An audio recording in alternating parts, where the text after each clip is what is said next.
La parte completamente global.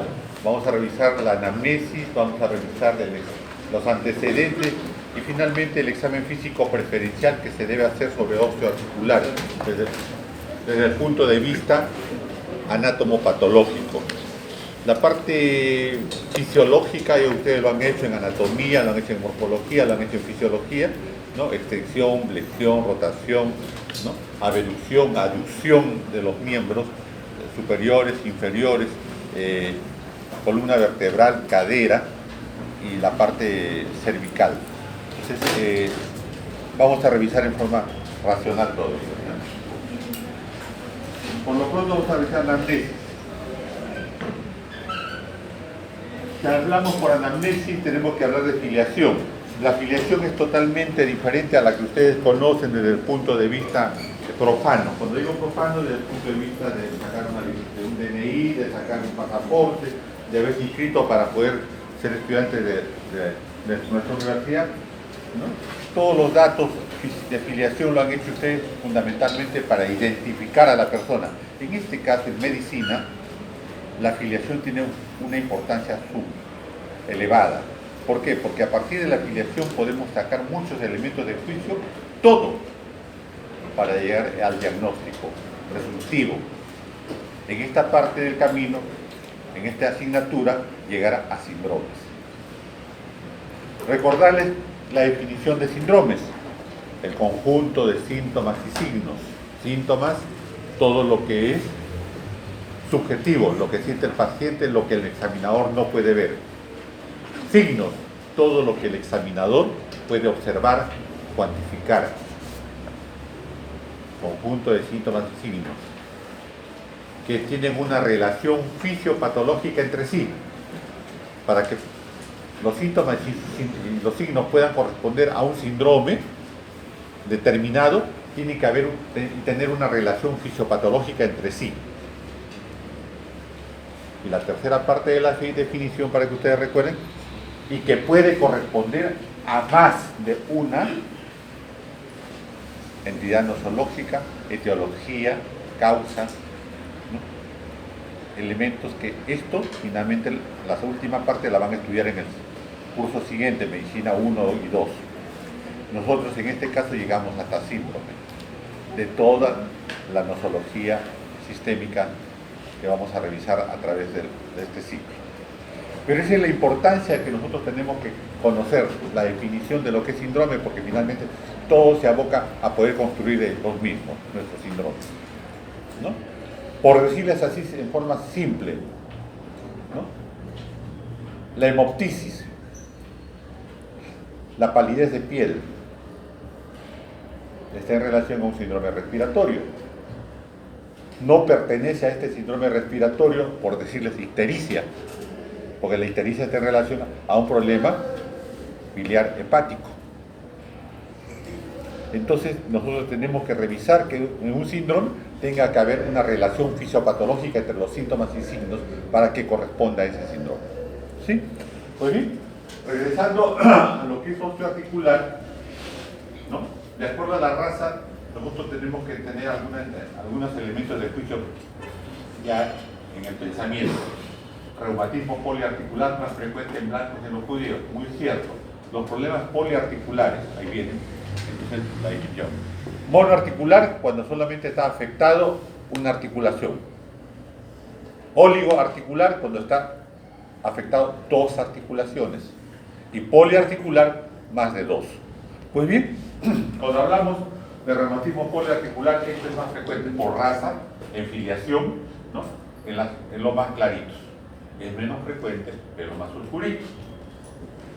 La gota, una enfermedad reumática, acumulamiento del ácido úrico, que afecta, entre otras nosologías, las articulaciones, ¿no? Es más frecuente en claritos que en oscuritos. ¿Sí? Raza. También hay que decirles algo muy interesante: los esquimales, las gentes que viven en el polo, por decir, en el polo norte, y que por la contextura del ambiente tienen que cerrar todas sus habitaciones y tener solamente una puerta muy pequeña. Por ese hecho de vivir cotidianamente flexionando el dorso, ellos están expuestos finalmente al hundimiento distal de L5. ¿Sí? Entonces, esto es importante. Avance.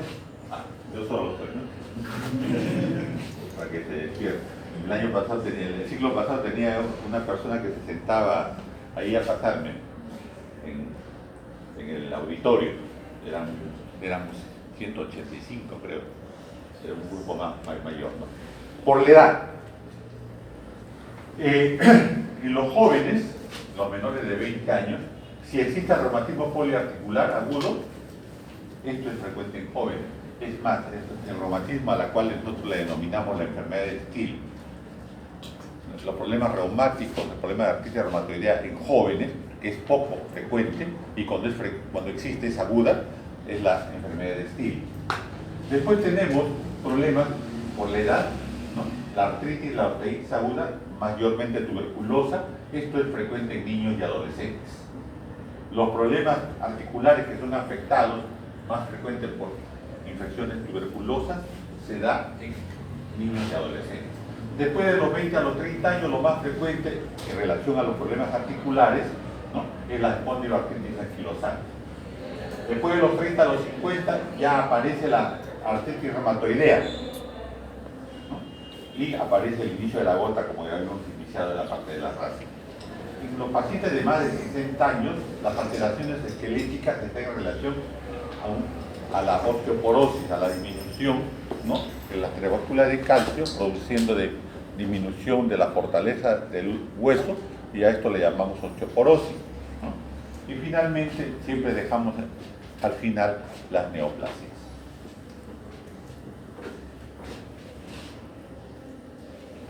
Por sexo, estamos en filiación todavía revisando las posibles patologías del sistema osteoarticular. En la mujer es más frecuente la poliartritis crónica progresiva que en varones. La relación es de 5 a 1. 5 mujeres por cada hombre pueden enfermar, ¿no?, de los problemas de poliartritis crónica progresiva. Desde el punto de vista de enfermedad, la artritis reumatoidea es el elemento que existe. También tenemos que decir que después de los 50 años en la mujer, ¿no?, las alteraciones estáticas vertebrales, como es la cifosis dorsal, la hiperglossosis lumbar, están en relación a la menopausia, o sea, al dejar de tener hormonas ováricas, ¿no?, que producen, por lo tanto, el síndrome doloroso osteoporótico postmenopáusico. En este caso, la mujer está más afectada a esta edad que el varón, por razones hormonales. En el varón, si es que existen problemas articulares, aparece la espondilosis deformante, procesos degenerativos poco frecuentes y más asociados con la gota. También aparecen las enfermedades que están en relación al problema de transmisión sexual, la gonocosia, ¿no? La gonocosia, que puede pasar inadvertida en la mujer, en el varón es más frecuentemente el diagnóstico, porque por sus genitales, que son observados fácilmente, busca atención médica, en la mujer no. Entonces, esta gonocosia puede pasar desapercibida y producirse una cronicidad, y esta cronicidad de la gonorrea, de la gonocosia, produce inflamaciones osteoarticulares.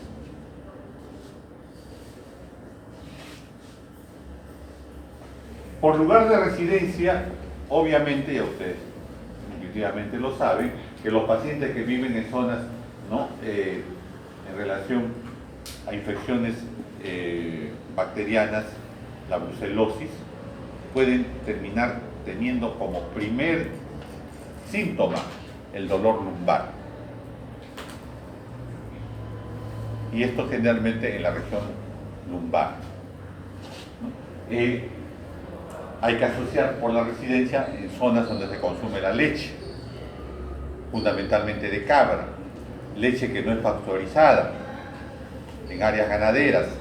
Entonces, gente que provienen de estos lugares y que vienen con molestias dorsolumbares, hay que pensar en que estamos ante una brucelosis. A veces es el debut de la brucelosis. Eso es muy importante tenerlo en cuenta.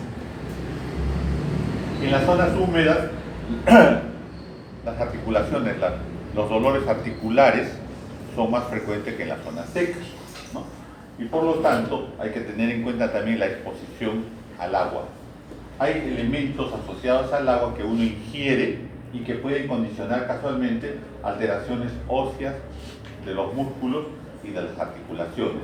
El hierro, el flúor y el calcio en aguas de este tipo, no le llamemos contaminadas, sino que le llamemos que tenga mayor precipitación de la misma, puede condicionar este tipo de problemas. Miren, seguimos en filiación.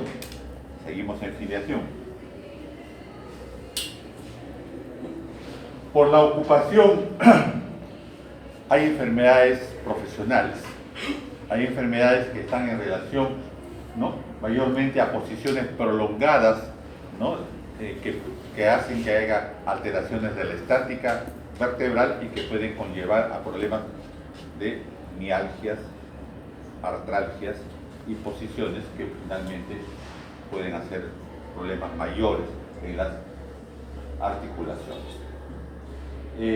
La gente que se dedica a lavar, las lavanderías, leccionado siempre, la agricultura, ¿no?, la agricultura doméstica, la agricultura sin equipos que ya conocemos actualmente y que significa sembrar y cosechar haciendo las cuclillas y los niveles de tener que hacer las flexiones sobre la tierra, conllevan a problemas finalmente articulares de la región lumbar.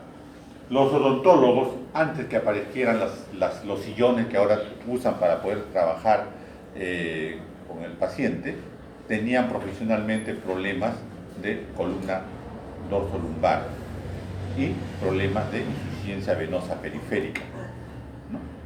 Casi todos los odontólogos. Entonces era un gran problema para ellos el trabajo al final de su vida útil, ¿no? Los sastres, que ya tampoco no existen muchos, ¿no?, que se sientan en una silla y trabajan manualmente los sacos, esos sacos muy hermosos de los artistas, son trabajos a mano. Entonces ellos también tienen problemas osteoarticulares. La neumoconiosis, que está en relación a problemas respiratorios del tipo ambiental, y la artritis pueden ser causas actualmente de problemas osteoarticulares por ocupación.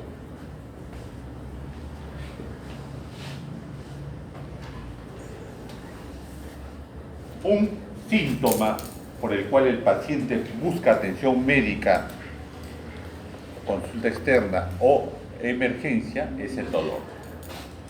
El dolor, lógicamente, tiene elementos con el cual nosotros tenemos que valorar en el mismo. Lo vamos a revisar, ¿no? Generalmente el dolor está en relación a valorar la función articular, la movilidad regional, la percepción de pujidos y valorar el estado general que estamos revisando también dentro de la historia clínica. El dolor osteoarticular, como cualquier dolor, hay que recordar las características para poder preguntar a nuestro paciente. El paciente nos dice que tiene dolor cervical, dorsal, lumbar, tiene lesiones en el codo, en el hombro, en la muñeca, qué sé yo, en la rodilla, y cualquiera de los elementos articulares en la que se produzca dolor nos obliga a nosotros a preguntar sobre forma de inicio, ritmo, proceso inflamatorio, si nos permite saber si es mecánico, funcional o neoplásico, nos permite ver la extensión de la afección, nos permite las preguntas ver la irradiación, valorar la tumefacción articular si lo existe, valorar la movilidad articular, ¿no?, la movilidad articular que puede ir desde una anquilosis hasta un bloqueo articular, nos permite valorar la hipermovilidad, la actitud articular. Y finalmente, en articulaciones, valorar los ruidos articulares. Entonces, el dolor, que es uno de los síntomas por los que el paciente busca atención desde el punto de vista del sistema osteoarticular, es importante valorar. Si hablamos de los ruidos articulares, hay que hacer diferenciación en tres elementos: chasquidos, crujidos y roces. Los chasquidos están en la relación a una separación brusca de dos superficies articulares. En este caso también puede haber enganche de un tendón con compromisidad ósea y que se suelta bruscamente. Puede ser que suceda los chasquidos también por el roce entre dos estructuras óseas extracapsulares, generalmente la rodilla o el codo, ¿no? Y puede suceder porque hay cuerpos libres intraarticulares de tipo inflamatorio. Desde el punto de vista en qué consisten sistemáticamente, es lo que nosotros vulgarmente le llamamos conejos, ¿no? Gran mayoría de nosotros hacemos y sacamos los conejos, ¿no? Hasta del cuello. Eso es chasquido. Después tenemos los crujidos que están en relación a artropatías crónicas. Cuando nosotros en el silencio de la noche tenemos a nuestros padres, a nuestros abuelos, a nuestras personas mayores que se levantan por razones, generalmente los varones fundamentalmente por razones de prostatismo, se levantan al baño, en el silencio de la noche sentimos el sonido, como si se abriera una puerta que no está lubricada hace muchísimo tiempo. ¿No? Esos son los crujidos.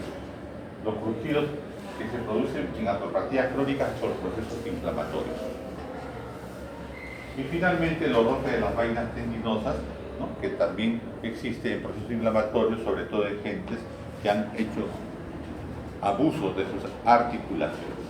Entonces, ruidos articulares. Todo eso en relación al dolor, todo eso en anamnesis. Muy bien. Eso es anamnesis, desde el punto de vista osteoarticular.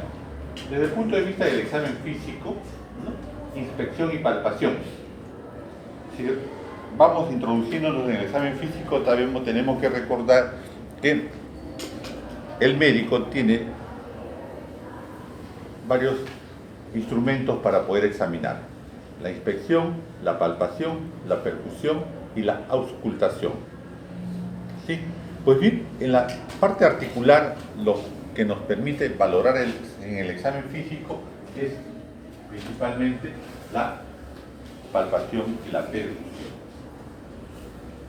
Ponemos a nuestro pacientito, ¿no? Vamos a ver de pie, si lo podemos hacer, o en decúbito, y lo que nosotros vamos a valorar es de los pies a la cabeza. Vamos a valorar y vamos a ir subiendo de los pies hacia la cabeza. Pareciera que comenzara en forma diferente, ¿no? Así. Desde el punto de vista general, ¿qué vamos a valorar? La actitud, la constitución, la postura, el estado de nutrición y la marcha. Esto corresponde al examen general, ¿sí? ¿No? Pero cuando hablamos ya del examen regional, ya estamos hablando de articulación, estamos hablando de músculo, estamos hablando de sistema óseo. Entonces vamos a valorar en primer lugar la columna vertebral, después la cadera, después los miembros inferiores, después el hombro y finalmente los miembros superiores. Para ello hay que hablar del músculo. El músculo se valora desde el punto de vista del tono y desde el punto de vista del trofismo.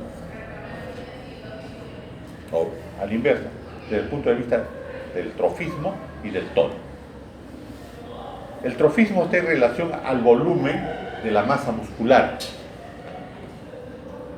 La gran mayoría de nosotros somos eutróficos. Podemos ser más gorditos o más delgaditos, pero la mayoría de nosotros, en relación a los músculos osteoesqueléticos, ¿no? Es eutrófico. Cuando la masa muscular ha disminuido por una desnutrición, generalmente por una enfermedad caquéctica, entonces estamos a un hipotrófico, masa muscular disminuida. Y cuando asistimos generalmente a varones en las que muestran los músculos de los bíceps, de los tríceps, de los pectorales, de los abdominales, prominentemente estamos ante un hipertrófico. Entonces, el primer punto con el que yo valoro los músculos osteoarticulares, ¿no?, es el trofismo, la masa muscular en sí.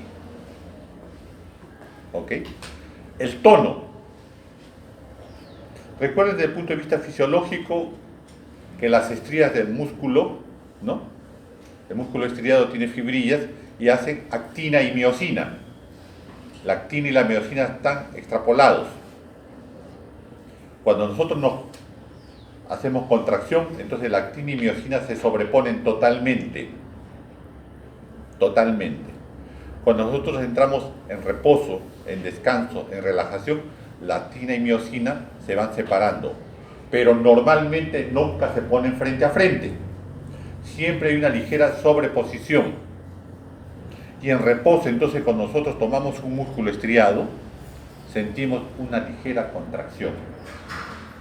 A eso le llamamos tono.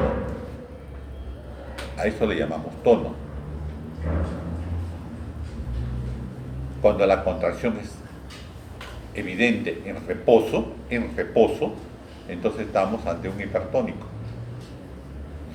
Cuando las fibrillas se han puesto frente a frente y ya no hay tono, no tenemos el reflejo en reposo, entonces estamos hipotónicos. Dos elementos que tenemos que valorar entonces desde el punto de vista de la masa muscular: trofismo y tono. ¿Sí? ¿Por qué? Pero nosotros no solamente valoramos el músculo, sino valoramos la articulación y el sistema óseo. En conjunto, los tres elementos. En conjunto, el músculo estriado, la articulación y el hueso. Pues bien, el orden preferente, porque de repente encuentran libros y van a decir que comienzo con, con las articulaciones del hombro, de los brazos, pero en forma preferente es lo que les estoy mencionando.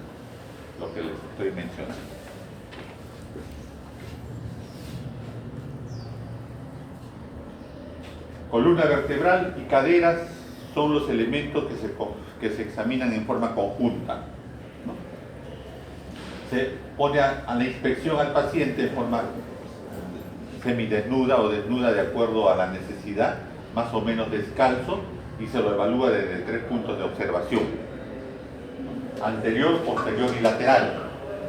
Lo valoramos en forma de reposo, o sea, en inspección estática, y la otra en forma dinámica, haciendo alguna actividad, algún movimiento de la articulación antes mencionada. En posición estática anterior, ¿no?, valoramos la cadera y los miembros inferiores al mismo tiempo. En posición estática lateral, estática posterior. En movimiento, pedimos al paciente que haga una extensión, flexión y movimiento de miembro inferior y cadera, básicamente, ¿no?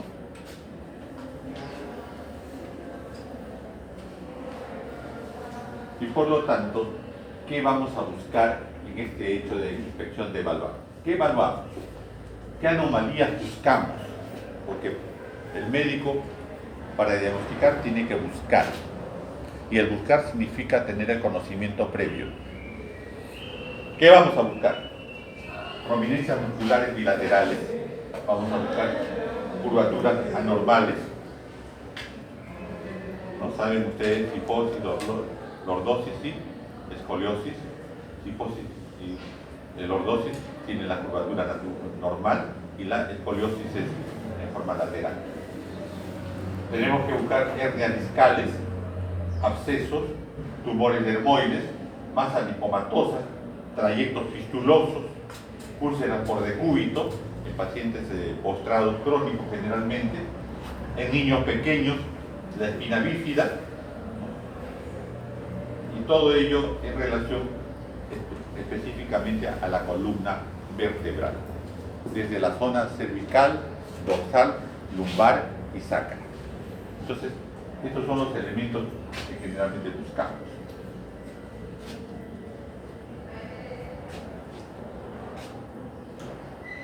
¿Qué vamos a palpar y percutir? Siempre en columna vertebral. Puntos o zonas dolorosas.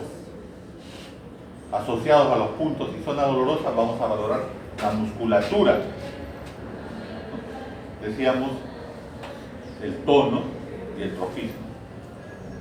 Hay algunos puntos de referencia en relación a las apófisis espinosas de las vértebras. En la cervical, las zonas más prominentes que podemos palpar, sobre todo en personas no obesas, sino con un índice de masa corporal que corresponda a su edad, sexo y talla, podemos valorar el axis, podemos valorar la cervical 7. En la dorsal, generalmente vamos a valorar el T9. Estamos hablando de las apófisis espinosas. En la región lumbar, el E4. Hay que mencionar que el mal de Pot, la tuberculosis vertebral, generalmente se localiza en el E5. Mayormente, no digo que es el único, sino mayormente el E5, el mal de Pot, tuberculosis vertebral. En la región sacra valoramos S2 y S3, en este caso la cresta sacra. Y finalmente el hiato sacrococcygeal, buscando, sobre todo en pacientes niños, en menores, ¿no?, membrana del hiato. Entonces son puntos que uno debe preferentemente evaluar.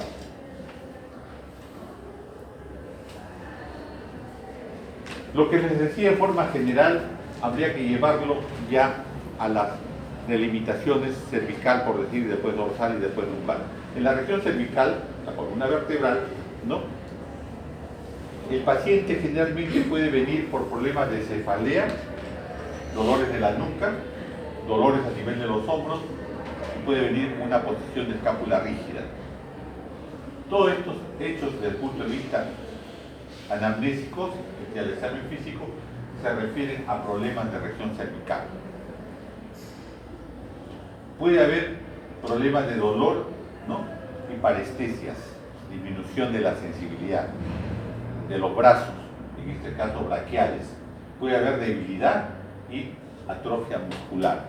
Atrofia muscular en pacientes que tienen problemas crónicos generalmente, ¿no? Generalmente crónicos. Entonces, eso se busca en pacientes que pueden tener problemas de dolor cervical. Lo mismo sucede para la región dorsal.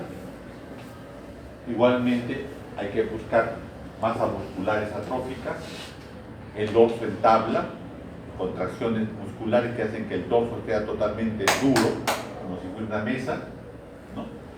Hay que valorar el eje vertebral, hay que valorar las escápulas, ¿no? Hay que valorar, en este caso, la región dorsal en la movilidad de la respiración, inspiratoria y expiratoria, porque está asociada a la caja torácica. En la región lumbar, que es el pan de cada día para el médico internista, para el reumatólogo, para el traumatólogo, el paciente viene por dolor lumbar, generalmente por dolor lumbar, que es lo más frecuente que van a encontrar siempre en pacientes. Y hay que descartar el síndrome radicular. El síndrome radicular produce ciatalgia y hernias discales. La ciatalgia y las hernias discales pueden producir este síndrome radicular. También pueden producirse la cifosis lumbar. O sea, en vez que el dorso esté prominente, en este caso el sobrado, se produce la cifosis lumbar, haciendo que el paciente cambie de curvatura.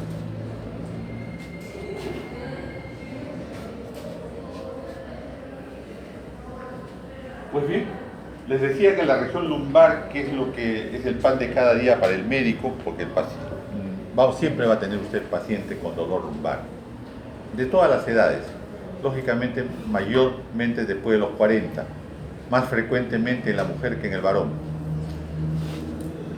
Entonces existen maniobras exploratorias para valorar casualmente el síndrome radicular.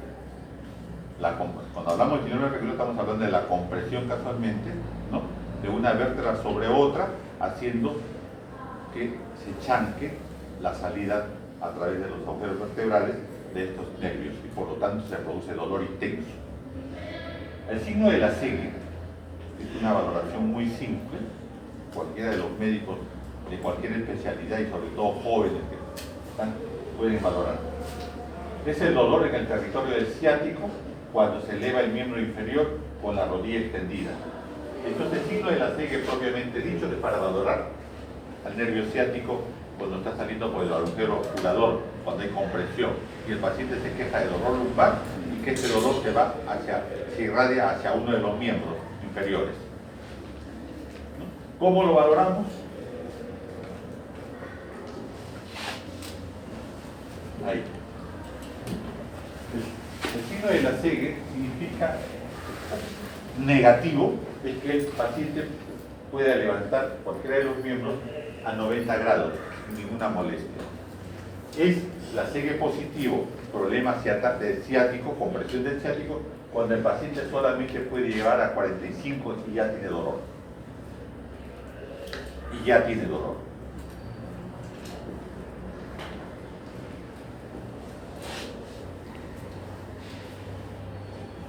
Hay otro la segue, el contralateral. En este caso, mientras la segue propiamente dicho es para valorar nervio ciático, o sea, la ciatalgia, en este contralateral es para valorar otro elemento neurológico a nivel lumbar, la radiculitis. En este caso,